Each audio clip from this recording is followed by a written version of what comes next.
Pen merah, pen biru. Saya balik dulu. Pun boleh juga kan. Okey, subhanallah. Ini kalau marah saya balik dulu. Okey. Ini saya nak bagi penjelasan sikit, tak lama, lebih kurang 10 minit. Bila sebut Ramadan kan, ya ayyuhallazina amanu, tapi bukan Ramadan. Dia berkaitan dengan siam. Ramadan, dalam Ramadan ada banyak. Ramadan ada banyak ibadah kan. Dalam Ramadan ada puasa lagi. Apa lagi? Ada tarawih. Apa lagi ibadah bulan Ramadan? Sahur. Semua ni dapat pahala, bahkan berbuka pun dapat pahala. Lagi? Okey, ya, Quran. Memang ini bulan Al-Quran, Syahrul Quran. Ya, sedekah.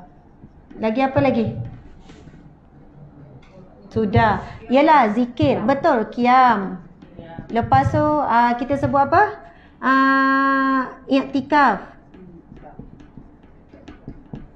Bagi orang buka puasa, bagi orang makan. Okey, dalam Ramadan, ia satu bulan yang mana diberikan oleh Allah Subhanahu Wa Taala gandaan semua. Itu ada hadis dalam buku kita tu pun ada tulis bagaimana Allah menggandakan semua ibadah menjadi 10 kali ganda. 10 ganda tu bukan kiraan kita 1 kali 10 10. Tak. Gandaan di sisi Allah tu tak terbayang betapa banyak. Subhanallah. Jadi yang betul-betul pure dalam bulan Ramadan 3 saja. Bukan 3. Puasa, tarawih, sahur, berbuka. Tapi sahur dengan berbuka ni ada juga di bulan lain. Tapi yang betul-betul puasa dengan tarawih.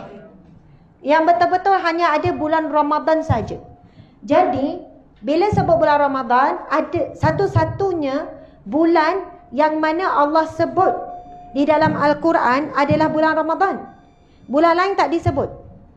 Tapi bila bulan Ramadan, Allah sebut satu-satunya bulan. Bulan Rabiul Awal, Rabiul Akhir, Jamadil Akhir, mana semua tu tak ada disebut. Tetapi bila Ramadan, Allah berfirman, Syahrul Ramadan alladhi unzila fihi Quran.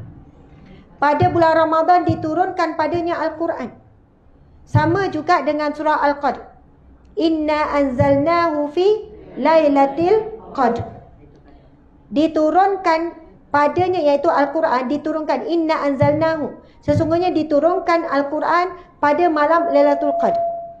Jadi malam yang disebut di dalam Al-Quran adalah malam Lailatul Qadar, berlaku bulan Ramadan, dan bulan yang disebut di dalam Al-Quran adalah bulan Ramadan.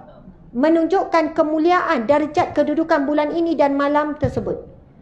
Allahu Akbar. Jadi bila bab takwa, ia kaitkan dengan ibadah puasa. Sebab Allah berfirman, ya ayyuhallazina amanu kutiba alaikumusiyam, diwajibkan kamu berpuasa. La'allakum tattaqun, mudah-mudahan kamu beroleh takwa.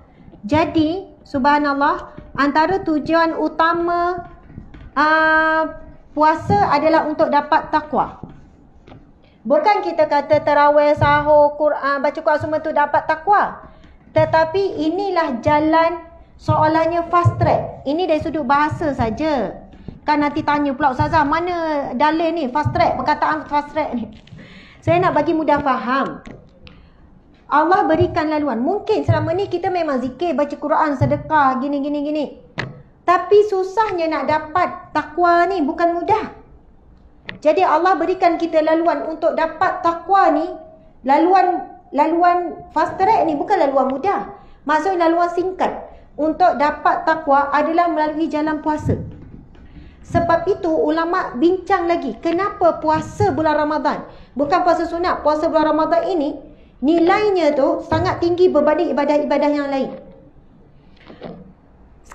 Sebab berdasarkan hadis Nabi kan, Siyam, berpuasa itu untukku, wa ana ajzibi, dan akulah yang akan berikan ganjaran. Pernah dengar tak hadis? Boleh baca pada muka surat. Ini hadis sahih riwayat Abu Hurairah radhiyallahu anhu yang berbunyi, as-siyamu li, puasa untukku. Jumpa tak muka surat 6 tu? As-siyamu li, puasa adalah untukku. Wa ana ajzibi, dan akulah yang akan membalasnya. Wal hasanatu bi'ashri amsalihha. Dan satu kebaikan akan dibalas dengan 10 kebaikan sepertinya. Mula Allah sebut puasa. Nah Allah ini adalah hadis kudusi. Sebab itu saya sebut Allah berfirman. Hadis kudusi ni firman Allah.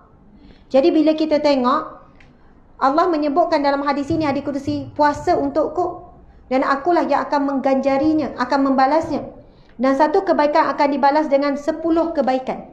Masya Allah. Sahabat-sahabat, tuan-puan sekalian, bila Allah sebut puasa untukku, kita solat untuk siapa? Untuk Allah juga. Kita zikir untuk siapa? Untuk Allah. Tapi kenapa Allah mengkhususkan dalam hadis kudusi ini, puasa untukku dan akulah yang akan memberikan ganjaran pahala? Adakah solat siapa bagi pahala? Allah juga. Sedekah Allah juga.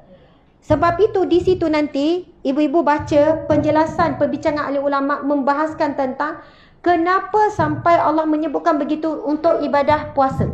As-siyamu li. Puasa itu untukku. Antaranya, saya nak baca semua jadi panjang nanti. Antaranya kita meninggalkan apa? Bila puasa tinggalkan apa? Makan, minum, lagi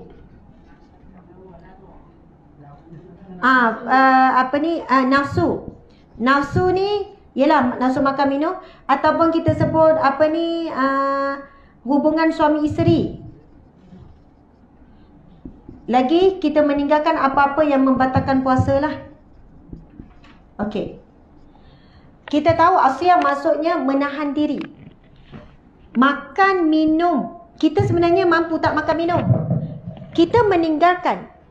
Hambaku, ada sambungan hadis tu. Hambaku meninggalkan makan, minum dan nafsunya, syahwatnya kerana-Ku. Subhanallah. Orang miskin, dia tak makan, tak minum sebab tak ada duit nak beli makanan. Tapi ni semua orang kaya ni, Masya Allah. Makanan banyak kat rumah ni, kepek sampai dah lemau. Masa orang datang, masa nak bagi rasa nak makan. Dan masa tu rasa nak makan. Lepas tu 2 bulan tak habis, lepas tu buang. Sebab tu kalau terlintas nak bagi tu, bagi terus. Jangan nak bagi, letak balik, rasa nak makan lah pula. Yang ni, sedap lah pula. Padahal dah selama dah duduk atas rak tu. Itu nak kata berlawan tu masa nak bagi tu. Masya Allah, ya bagi ya. Gitu. Sebab dah tak lalu ataupun dah rasa memang bagi ya kan. Kau tak rasa, berbahagi-bahagi juga nak bagi. Okey. Sebab Allah menyebutkan, hamba-Ku meninggalkan makan minum untukku, kerana-Ku. Bukan kerana dia tak mampu, bukan kerana dia tak ada duit, bukan kerana tu. Sebab itu sangat besar nilainya. Dan yang paling kuat, pendapat paling terkuat tentang hadis Nabi tu, ibadah puasa ni yang adalah satu ibadah yang paling selamat daripada apa? Ya, daripada riak. Sebab itu, riak adalah penghapus amal soleh yang berlawanan dengan takwa. Ciri-ciri orang yang bertakwa adalah orang yang boleh menyelamatkan amal solehnya daripada riak.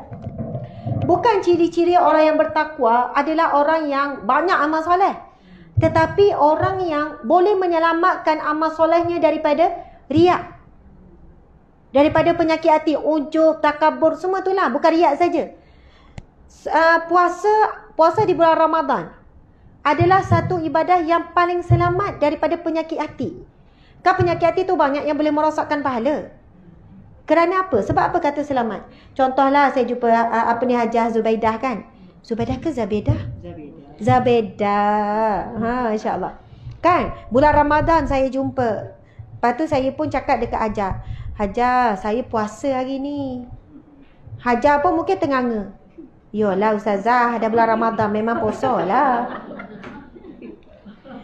Kalau kita cakap dekat orang pun kita puasa, ke rasa riak, rasa macam, ataupun mungkin aja kata, ya Allah bagusnya Ustazah puasa macam, ataupun dalam hati, aku pun puasa, satu dunia pun puasa, bukan ada seorang puasa.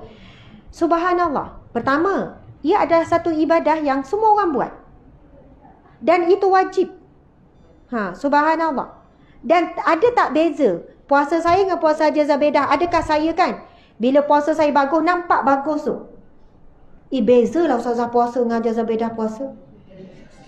Nampak perbezaan. Mana perbezaan? Ada perbezaan tak? Tak ada. Tapi kalau solat fardu, kalau kita kata dah benda wajib Ustazah, memang tak riak. Saya nak tanya, ramai tak orang riak dengan solat fardu? Ramai. Contohnya gini, kan mula-mula solat kat surau, kan main laju. Tiba-tiba dengar ada orang buka pintu sliding. Terus Allah. Berubah. Itu yang ulama menyebutkan tanda-tanda seseorang itu riak. Dia melakukan amal soleh, amal ibadah ketika di hadapan orang lebih baik daripada ketika seorang diri. Rupanya dia memperindah dan memperelokkan amal soleh itu untuk diperlihatkan kepada manusia. Itu riak. Maksudnya, tapi puasa, kalau dia buat macam penat, tak adalah penat tu membuatkan puasa dia tu, wah bagusnya puasa sampai penat. Dan tak adalah pula gagah. Puasa tak ni macam puasa. Dia mungkin riak dengan gagah tu, bukan dengan puasa.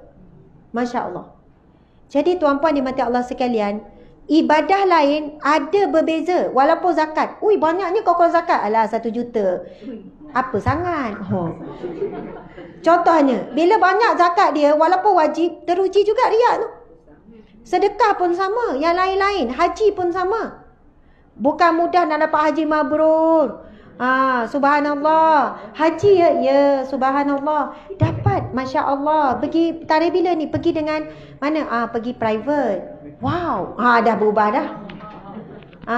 Dah pergi private yang harga berapa? Yang biasa je, yang 120. Yang tahu private ada 40, 50, ambil 120. Tu pun biasa dia cakap. Nak katanya bukan mudah ya, tapi puasa tak ada beza. Yang kedua, puasa ni tak nampak, ibadah tak nampak. Kalau tak cakap, tak tahu. Tapi bila Ramadan semua orang tahu puasa. Tapi ibadah yang tak nampak dengan mata, kalau puasa Isnin Khamis, kecuali kita cakap. Tiba-tiba lah duk zikir, dahaga. Sebelum tu tak ada sangat zikir dahaga. Dahaga lah, dahaga. Lagi orang tak tahu, lagi tu dia sebut dahaga. Dahaga betul lah, panas hari ni kan. Dah ambil lah air nak minum. Poso. Tujuannya nak cakap dia poso tu, dia ulang-ulang dahaga. Lagi orang tu tak bagi air, lagi itulah. Puasa ibadah tak nampak. Solat nampak. Sedekah nampak. Haji nampak. Zakat nampak. Yang lain semua nampak. Zikir nampak. Kecuali dalam rumah seorang-seorang lah.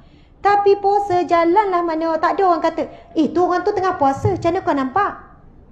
Nampak kat dahi dia poso. Ibadah yang tak boleh dilihat dengan mata. Sebab itu, siapa yang melatih dirinya dengan puasa, sampai Allah sebutkan, la'allakum tattaqun, mudah-mudahan kamu beroleh takwa. Sebab hasil daripada latihan puasa ni, Allah nak supaya kita boleh ikhlas juga dalam ibadah-ibadah yang lain. Kalau puasa kita boleh ikhlas hanya kita dengan Allah saja. Allah saja yang tahu kita puasa sekian-sekian. Mudah-mudahan sama ibadah lain pun samalah keadaannya. Masya Allah.